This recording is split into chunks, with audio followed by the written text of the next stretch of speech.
Headphone কানে নিয়ে কাঁথার নিচে চলে এসেছি গান শুনবো, কিন্তু হেডফোন ঢুকানোর জ্যাক আর খুঁজে পাচ্ছি না ফোনে।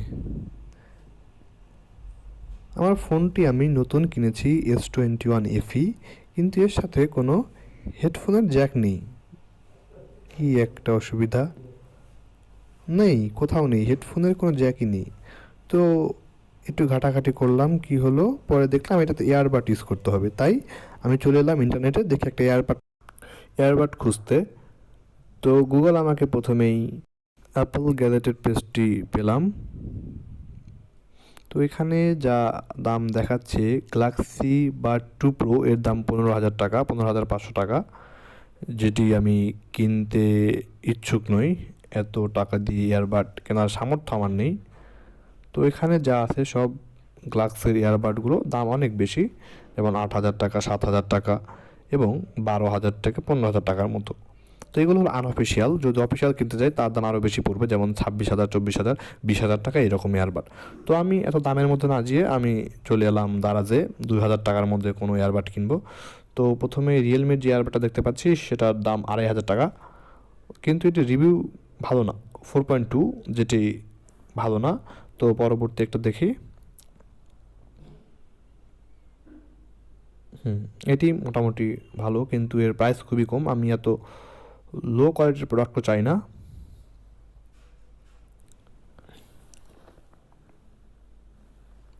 এটি ওয়ানপ্লাসের নড এয়ারবাড, যার দাম 3,300 টাকা।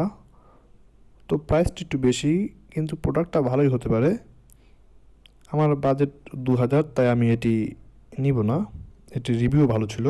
আমি রিয়েলমি ইয়ারবাড T100 সিলেক্ট করেছি, যার মূল্য 2,000 টাকা পড়বে। প্রোডাক্টটির রিভিউ দেখে প্রোডাক্টটি অরিজিনাল বলে মনে হচ্ছে এবং এর রেটিং 4.9। তো মোটামুটি খুব ভালো রেটিং এটির আছে। মোশন ভিউ নামের একটি চ্যানেল না, একটি শপ আর কি। তো সেখান থেকে আমি এটি অর্ডার করে ফেলবো। প্লেস অর্ডার করে ফেলেছি এবং কনফার্ম অর্ডার করলে হয়ে যাবে। আমি ক্যাশ অন ডেলিভারি নেব এটি। প্রোডাক্টটি পেয়ে তারপর পেমেন্ট করব। তো আমার অর্ডার সাকসেসফুল হয়ে গেছে এবং 2 দিনের মধ্যে প্রোডাক্টটি এসে পড়েছে। 3 দিন টাইম দিয়েছিল, ওরা 2 দিনেই প্রোডাক্ট দিয়ে দিয়েছে। ডেলিভারি ম্যান আমাকে কল দিয়েছিল, আর ওই যে তিনি দাঁড়িয়ে আছে প্রোডাক্টটি নিয়ে। তো আমি তার দিকে যাচ্ছি প্রোডাক্ট রিসিভ করতে। এই হলো 2,000 টাকা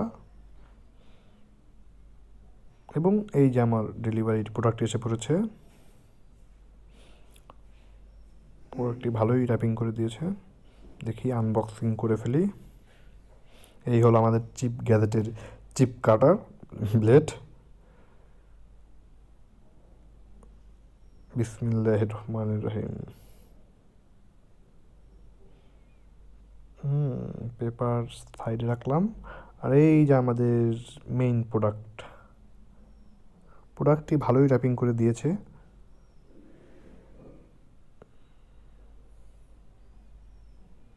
এটিও কেটে ফেললাম। এটি হলো রিয়েলমি বাড T100, 3 মাসের ওয়ারেন্টি আছে এটির এবং প্যাকেটটা মোটামুটি ভালোই, রিয়েলমিরই মনে হচ্ছে।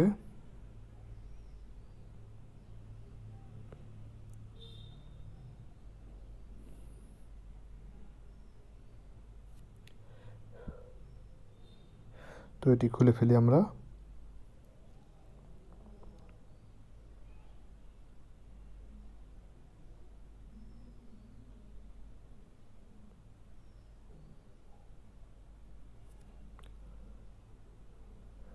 এই হলো আমাদের এয়ারবাডের বক্স।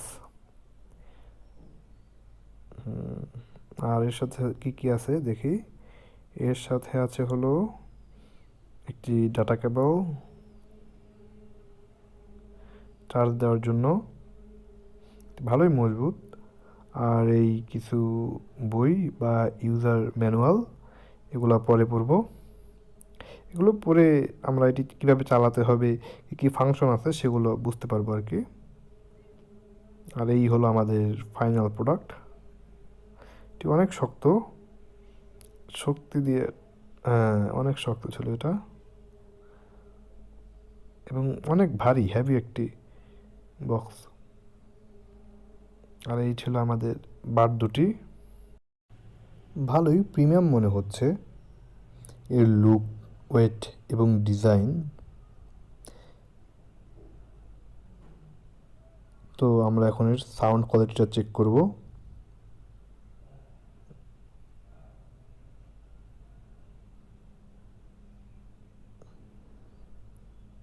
এর সাউন্ড কোয়ালিটি বেশ ভালোই আছে, এবং এর সাথে আপনার কানের সাইজ অনুযায়ী কয়েকটি রাবারের হেড দিয়েছে, যেটি আপনারা চেঞ্জ করতে পারবেন বড়, ছোট, মাঝারি। আর যদি এর ব্যাটারি ব্যাকআপের কথা বলি, আমি অর্ডার পাওয়ার সাথে সাথে 20 মিনিটের জন্য এটিকে আমি চার্জ দিয়েছিলাম। তো সেই 20 মিনিট চার্জ দেওয়াই আমার শেষ চার্জ দেওয়া। আজ 1 মাস হয়ে গেল আমি এটি ইউজ করতেছি, এ পর্যন্ত আর চার্জ দেইনি। তো এটি চার্জ আমি টানা 2 সপ্তাহ এটি ঘন্টাখানেক ইউজ করেছি দিনে, এবং আবার বক্স করে রেখে দিয়েছি। তো এটি সবসময় 100% ফুল চার্জ দেখায়। আর এটি কানেক্ট করা খুবই সহজ। যদি আপনার ফোনের ব্লুটুথ অন থাকে, এটি অন করার সাথে সাথেই দেখুন এখানে অটো কানেক্ট হয়ে যাবে। এই যে কানেক্ট পেয়ে গেছে, আমি একটু টাচও করিনি, আমার ব্লুটুথ অন ছিল। আর গান চলাকালীন এই যে রাইট পাশের এয়ারবাডটিতে যদি আপনি 5 সেকেন্ড এভাবে ধরে রাখেন, তাহলে সাউন্ড অটো বাড়বে। দেখুন সাউন্ডটা অটো বাড়তেছে, আমি টাচও করিনি কিছু। এবং লেফটের পাশেরটায় সাউন্ড অটো কমে যাবে, 5 সেকেন্ড টাচ করে ধরে রাখতে হবে। এই দেখুন সাউন্ডগুলো অটো কমতেছে, আমি কিন্তু ফোনে টাচ করিনি, শুধু ওখানেই টাচ করে আছি 5 সেকেন্ডের জন্য। তো সাউন্ড অটো কমবে। এবং গান চেঞ্জ করা এবং কল রিসিভ করা, কল কাটার জন্য আমার রাইট পাশেরটা এভাবে ডাবল ক্লিক করতে হবে। ডাবল ক্লিক করলে আমাদের, যদি আমরা কোনো গান শুনে থাকি, তাহলে গান অটোমেটিকলি তার পরেরটা চলে যাবে, আপনার ফোন টাচ করতে হবে না বা ডিভাইস ধরতে হবে না। এবং কল আসলেও যদি আপনি ওইটায় ডাবল ক্লিক করেন রাইট পাশেরটায়, তাহলে আপনার ফোন অটো রিসিভ হয়ে যাবে এবং আপনি কাটতে পারবেন। এয়ারবাড কানে দিয়ে ফোনে কথা বলারত অবস্থায় আমি ফোন এবং এয়ারবাডের বক্সটা রুমে রেখে অনেক দূর পর্যন্ত হেঁটে গিয়েছিলাম, তবুও আমি স্পষ্ট আমার ফ্রেন্ডের সাথে ফোনে কানেক্টেড ছিলাম বা কথা বলতে পেরেছি, সে স্পষ্ট আমার ভয়েস শুনতে পেরেছে। তো 2000 টাকায় এই এয়ারবাডটি আমার জন্য ভ্যালু ফর মানি মনে হয়েছে। আপনারা যদি কম প্রাইজের মধ্যে ভালো একটি এয়ারবাড খুঁজে থাকেন, তাহলে এটি আপনাদের জন্য বেস্ট হবে বলে আমি মনে করি সকল ক্ষেত্রে। ধন্যবাদ সাথে থাকার জন্য।